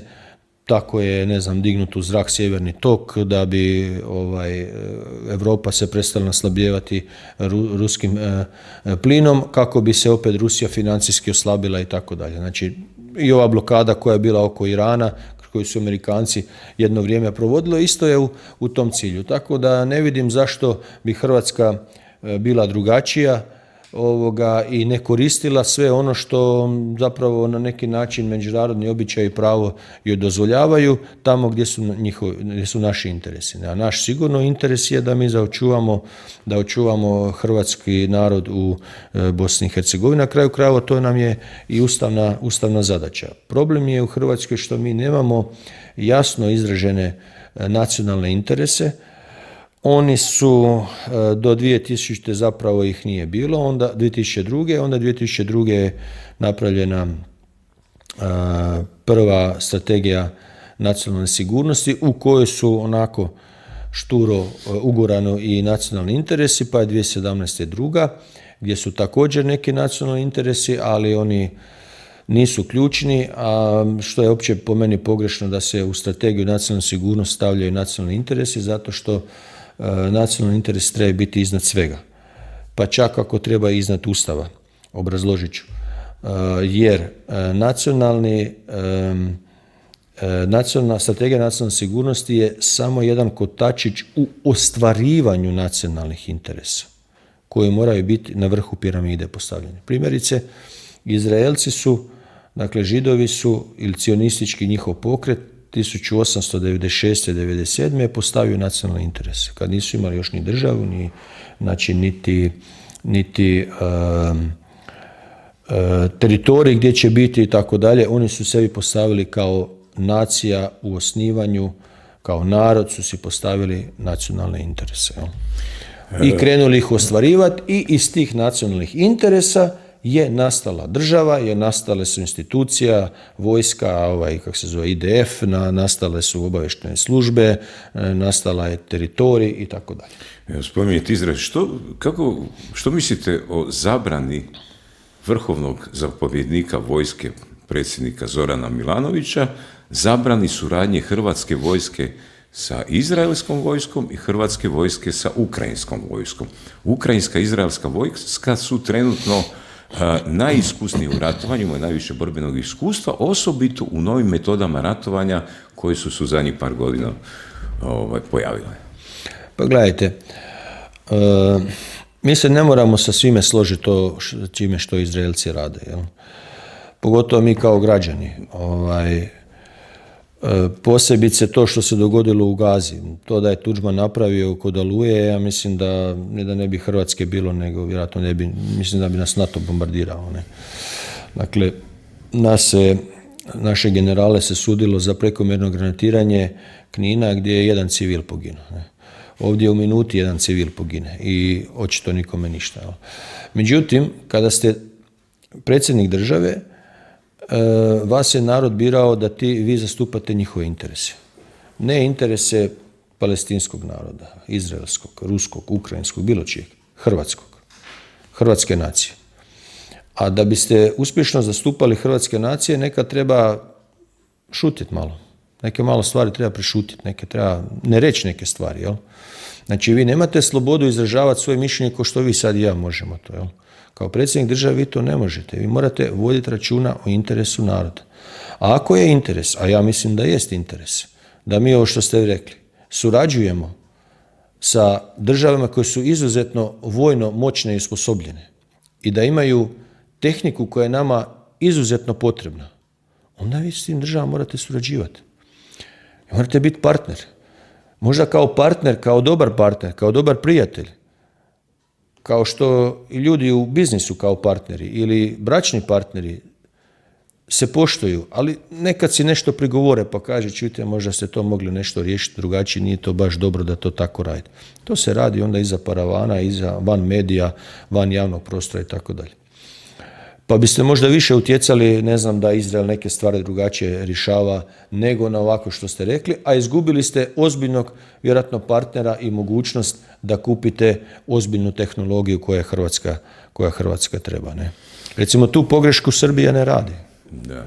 Razumijete? Znači, to je razlika. I sad se tu postavlja pitanje, jel netko to je ne razumije to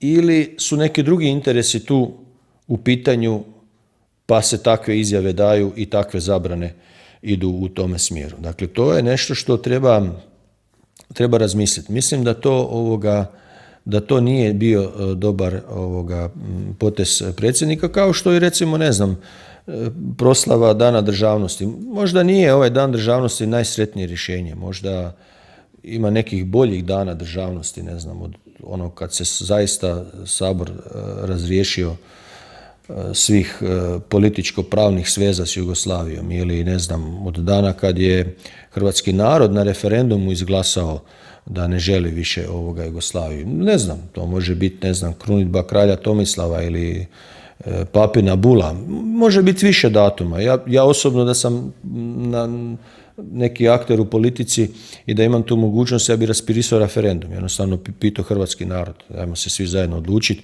ajmo to prekinuti da vidimo točno kad će nam biti taj Dan državnosti. Međutim, on je u legalnoj proceduri izglasan ovakav kakav je. I njega ne slaviti, njega ne veličati, njega ne obilježavati je isto po meni pogrešno. Tako da on možda jest u pravu da to nije najbolje rješenje za datum Dana državnosti, ali sigurno nije i siguran sam da je u krivu što ga ne obilježava.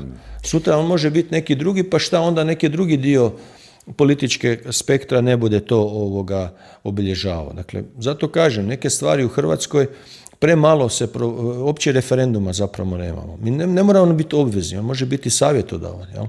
Mislim da ima toliko pitanja o kojima bismo mi mogli, sad bi mogli 10 pitanja nabrojati i pitati hrvatski narod. Izravno ga pitati što misli. Jedan od toga je, ne znam, može biti abortus, ne? Može biti, pitanje naoružavanja, može biti pitanja podrške određenim državama, može biti pitanje Dana državnosti, može biti različita pitanja koja mogu, biti savjetodavna, ne mora biti nužno obvezujuća. S druge strane, ona mogu koštati, znate koliko, de facto 0 kuna. U današnjoj, kaže se to košta puste milijone, to su laži i prevare. U današnjoj situaciji, kad vi imate tehnologiju, kad imate na mobitelu, pa vi sad preko Google napravite anketu za 1000 i 1000 ljudi. Sami doma složite, pošaljete 1000 ljudi, dobite od 1000 ljudi i vidite što misle. Tako možete poslati na 3 milijuna, 3,5 milijuna glasača. I dapače, poslat ćete ih ne samo u Hrvatskoj, nego i svim pripadnicima hrvatske nacije koji gdje god jesu, a državljani su Hrvatske, imaju pravo glasa. I vi ćete dobiti pravo ono što ljudi žele. Da. I ja ne znam zašto se to izbjegava, zašto se to boji, zašto se vlast bilo koja, zašto se boji naroda. Pa evo, Milanoviću raspiši referendum, ne možeš ga ti raspisati, pa kakav problem? Ti kao ured predsjednika pokreni potpisivanje peticije za referendum na trgovima. Zašto? U čem bi to bio problem? To je demokratska procedura. Stani tamo uz ljude, reci ljudi, ja hoću da vidimo kad će imati Dan državnosti. Ili nešto, šta god ti padne na pamet. Da. Znači, niko to ne koristi, se svi boje narode, ali od naroda očekuju i podršku i povjerenje i zaokruživanje kad se glasa i tako dalje. Dakle, ne znam, Švicarska, opet ćemo je spomenuti, oni imaju, ne znam, oni su glasali o minaretima. I rekli su, nema više građenja minaretu. To je narod odlučio.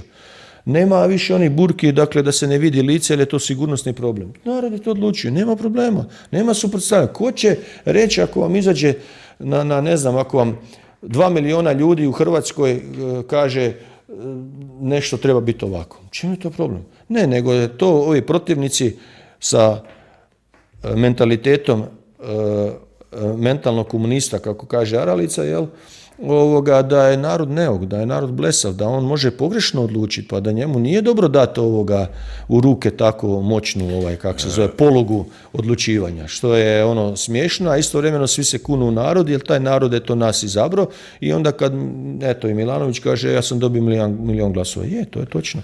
Ali zašto sad ovdje vjeruješ narodu koji ti je dao 1 000 000 glasova ili ne znam, HDZ-u koji je dobio 900 nešto tisuća, s time vlada, a u drugom slučaju ne vjeruješ narodu. Ne, za ovo je glup narod, a za ovo nije. Mislim, to nije baš... Nema logike. Evo, u Hrvatskoj se gradi i islamski centar na 9000 kvadrata. Ne? Iskustva sličnih islamskih centara po pojedinim europskim gradovima su takva da se je tamo često događalo radikaliziranje mladih muslimana koji su nakon toga s autima se zalijetali u masu ljudi, pucali noževima, bombama i tako dalje. S obzirom na ovo što sam sad pročitao, s obzirom na to oko trećeg entiteta, s obzirom na onakav istup ovog Hakije Čakije, kada je rekao usred Zagreba i tako dalje, pa zar nije to, kako bi rekao, od strane hrvatske politike jedna sigurnosno dvojbena odluka, pa recimo reći, ajde idemo pričekati da vidimo malo da se srede stvari, pa možda za 10 ili 20 godina, ne? Pa dobro, ako se gradi 40 srpskih kulturnih centara, onda je sasvim logički da muslimani traže svoje centre i da se šire, jel? Onda će biti sasvim logički i legitimno da sutra Hindusi traže svoje centre, ne znam, budističke hramove ili nešto, ili Filipinci, ok, oni su više kršćani, tak svako će tražiti nešto svoje, ne znam, Ukrajinaca ima tu, ne znam, 30-40 tisuća, možda će oni tražiti neke svoje pravoslavne centre koji su možda drugačiji, bolje da to traže nego da uđu u Srpsku pravoslavnu crkvu, a nažalost hrvatska vlast ih tjera da ulaze u okrilje Srpske pravoslavne crkve, jer ne želi uspostaviti Hrvatsku pravoslavnu crkvu, jel?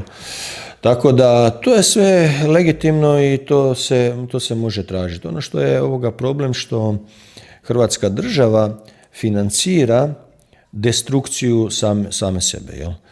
Znači to smo već ovdje možda i 2-3 puta napominjali, da sad dalje ne idemo u to, ali dakle ona financira one koji ne žele biti dio hrvatske nacije, koji žele biti drugačiji, različiti, suprotni, dakle opoziti čak hrvatske nacije, ali koji ne priznaju Domovinski rat, koji ne žele govoriti hrvatski jezik, ne žele pisati hrvatsko pismo, ne priznaju hrvatske običaje, ne priznaju hrvatske blagdane, državne praznike, ne znam, poput Oluje, Bljeska, Dana državnosti i ostalo. Dakle, mi takve financirane. Mi ne financiramo, ne pomažemo, ne suportiramo one dijelove hrvatske nacije koji i nisu etnički Hrvati, ali snažno podupiru sve vrijednosti hrvatske države, jel? I hrvatske nacije. Mi takve marginaliziramo, a financiramo ove druge. Dakle, to je protunacionalno djelovanje. Dakle, to je narušavanje nacionalne sigurnosti Republike Hrvatske. To je protiv interesa hrvatske nacije. Definitivno. Tu nema nikakve dvojbe. Jel to, ja ne znam državu u svijetu koja to radi, da na takav način zapravo financira one koji ne žele biti dio društva u kojima oni žive. I mi to financiramo. Jel financiramo i drugačije različite obrazovne programe i škole i vrtiće. Znači sve što je drugačije i različito, što ne želi s nama imati de facto veze, samo želi crpiti naše resurse, biti u našoj zaposlenoj policiji, u našoj ministarstvu kulture, primati novce od ministarstva kulture i tako dalje, a snimati filmove koji su protivni Hrvatskoj. Jel? Ali naši resursi su dobrodošli. Jel? Tako je bilo i prije. Iz Hrvatske se u Beograd išlo ogromne količine od turizma i tako dalje, a to se sve koristilo zatim protiv Hrvatske. Dakle, u principu to da mi sami financiramo svoju propast nije se previše promijenilo. Jedno vrijeme, za vrijeme Tuđmana, znači do 2000. to bilo sasvim drugačije. Nakon toga su se našli novi modeli. Znači ne ide sad u blagajnu direktno u Beograd, ali ide u Bogovićevu, jel? A onda odatle se financiraju svi pravoslavni centri. Ili negdje drugdje, neki drugi načini su pronađeni, kroz kostulu, kroz filmove, kroz manjine, kroz ovo, kroz ono, kroz, dakle, financiranje, dakle, vas ne financira država, jel? Ne. Ali, zato će Novosti financirati. A vi, jadan, se zalažete za hrvatske vrijednosti snažno, lipu ne dobivate. Morali biste počeli pljuvati po hrvatskim vrijednostima, omalovažavati, reći kako to nije dobro, kako ova država ne valja, kako je zločinačka i ustaška, onda bi dobili novce. Jer shvaćamo koji je to apsurd. Da, kad smo, za kraj zbilja kratko jedno pitanje, kad smo ranije pričali o raznim oblicima diskriminacije, pozitivne diskriminacije, je li kod nas na dijelu i politička diskriminacija? Pa ako si recimo član SDP-a ili Možemo ili neki od novinara iz tih nekih lijevih medija, pa učiniš neko djelo, kazna možda neće biti ili će biti blaža. Evo recimo primjer, ne? Znate ona moja odjava sa svećenicima Srpske pravoslavne crkve. Da je primjerice Boris Dežulović izgovorio takvu rečenicu, bi li on bio tužen i osuđen? Pa imamo mi slične rečenice, poput jebo vas Vukovar ili takve stvari, jel? To je strašno, dakle, toliko ljudi je tamo poginulo u obrani, a onda još je zatučeno nakon toga, mnogi ranjeni, bez određenih dijelova tijela i kao takvi su dakle težak zločin se tamo dogodio i onda jedna takva izjava ili ne znam, imate paranje zastava pa provlačenje kroz anus, vaginu i tako dalje i onda se to proglasi umjetnošću i kulturom. Znači, eto, umjetnost je Hrvatsku državu vrijednost. To je vrijeđati, to je umjetnost, jel? Omalovažavati, pljuvati, proglašavati Hrvate, ne znam, ustašama ili ne znam, nekakvim drugim zločincima, a nije umjetnost se zalagati. I to se nagrađuje. Dakle, to je ona poruka kao što smo išli sa djecom. Potpuno su krive poruke, znate. Vi nagrađujete nešto što bi trebalo sankcionirati. A sankcionirate ono što bi trebalo nagrađivati. Dakle, vas bi trebalo nagraditi što ste upozorili, dakle, daleko prije nek što se je vidjelo tko je, ne znam, taj Porfirije i kakva je njegova politika koja se jako zapravo najjače se očitovala na preuzimanju, dakle, srpske manjine kompletne vlasti u Crnoj Gori, ali koje posljedice i dan danas imamo. Ne? Tako da, gdje opet Hrvatska država nije nikako odreagirala. Jel? Znači, potpuno pogrešne politike, pogrešne stvari se vode i to je jedna mazohistička politika koja zapravo smo mi kao Hrvati smo naučeni. Dakle, ona je od 45. provođena nad hrvatskom nacijom na različite načine, a jedan od glavnih poluga bičeva s kojima nas se bičevalo je, ne znam, Jasenovac i proglašavanje, ne znam, svih Hrvata ustašama i zločincima, kako bi mi bili tihi, pridni, mirni, šutjeli, pokoravali se i taj jaram mi dan danas nosimo, iako mi se čini da mlade generacije polako to svrgavaju sa vrata i da ih to previše ne doživljavaju i da jednostavno mislim da će se to raščistiti, ali prije svega svijest u politikama se treba mijenjati. Nešto mi se čini da se u HDZ-u mijenja. Možda ima i utjecaj taj DP koji je ušao, kako god je ušao u tu vlast, ali opet s druge strane na ovom lijevom spektru, nažalost, mi se čini da se ta situacija još više zaoštrava i da oni često se tim bićem služe koji dolazi iz Beograda. Često su oni glasnogovornici te politike koja je odande, odnosno ono što ćete pročitati tamo u Informeru, u Kuriru ili ne znam nekim drugim medijima, to neki naši političari sa ljevice nažalost propagiraju i govore o novim fašistima, o ustašizaciji ili ne znam nečem takvim, a ne razumiju da su zapravo u funkciju velikosrpske politike i pritiska hrvatske nacije da šuti, da se ne suprotstavlja i tako dalje, ali to će Srbi jako dobro znati iskoristiti, jer će i kod ulaska u Europsku uniju, evo vidite koliko, dakle, jedan svijetli primjer je recimo Tonino Picula, jel, na toj ljevici koji, šteta što nije on zapravo, što nije htio od svojih osobnih razloga preuzeti taj SDP, mislim da bi krenuo u drugom smjeru, ali evo, on je dobio epitet, iako dolazi iz tog lijevog spektra, iako je vrlo blag i oprezan, dakle, prema manjinama i svem ostalom, epitet onog teškog ustaše, samo zato što je bio vrlo realan i korektan i rekao, ljudi, vi, nema to veze s ničim, ali vi ne zadovoljavate niz normi za pristupanje pregovorima i otvaranja pojedinih poglavlja u Srbiji za što se tiče pristupanja Europskoj uniji. Tako da možda to neke na ljevici osvijesti, ali opet je pitanje ko je koga podupirao, ko je koga financirao, kako su neke stranke nastale, mnogo je tu nerazriješenih stvari, pitanje da li strane agenture imaju u tome prste, a često imaju, pogotovo u malim državama, pogotovo u malim strankama, njih je puno lakše okupirati, da to tako kažem, obavještajno i financirati, a imate veliki učinak. Jel? Na maloj državi možete imati veliki učinak. Jel? Dakle, primjerice Slovenija, Hrvatska ili neke druge manje države su dio Europske unije, imaju svoj glas i on se čuje medijski. I sad ako je on opozit, ako je drugačiji od onog što se očekuje i u korist jedne stranke, to već ima jak odjek. A niste puno sredstva uložili da biste to preokrenuli, jel?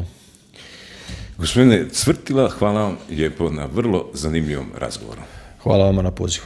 Evo, dragi prijatelji, možda za kraj ovo što je naš gost rekao, nakon 1945. godine Hrvati su izloženi različitim oblicima pritisaka kako bi se od njih učinilo što slabije ljude, što slabije karaktera, mlakonje, kako se kaže. I to je u jednom značajnom dijelu uspjelo i često se govori o tom nekom podložničkom mentalitetu danas kod Hrvata, kod kmetovski i tako dalje. Međutim, tu je važno naglasiti jednu stvar, to je od 1945. A u povijesti sociologiji sve što nije oduvijek, nije ni zauvijek. Recimo, primjer 1902. godina, usred Zagreba objavljen je u srpskom časopisu tekst pod naslovom do istrebljenja vašeg ili našeg, istrage vaše ili naše. Ne?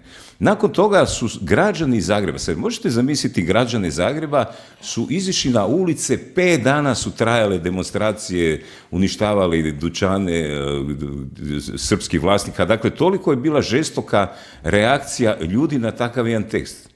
Danas evo, imamo novosti koje svakog tjedna objavljuju svoje onako pljuvačke naslove na račun hrvatskog naroda, identiteta, politike i tako dalje, nikom ništa, ne.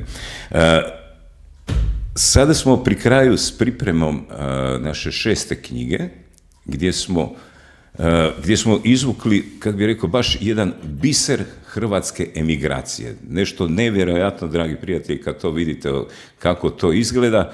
Imamo još nešto ovih komada, ove 5. knjige, ali baš zbog ovog narativa kakav je bio mentalitet hrvatskog naroda prije 1945. vrijedno je pročitati ovu knjigu, jer se temeljito opisuje kako je nastao ustaški pokret, kako je nastala nezavisna država Hrvatska. Nažalost, nije baš potrajala dovoljno dugo. No dobro, o tome nekom drugom prilikom. Dakle, vidimo se ponovo za 48 sati.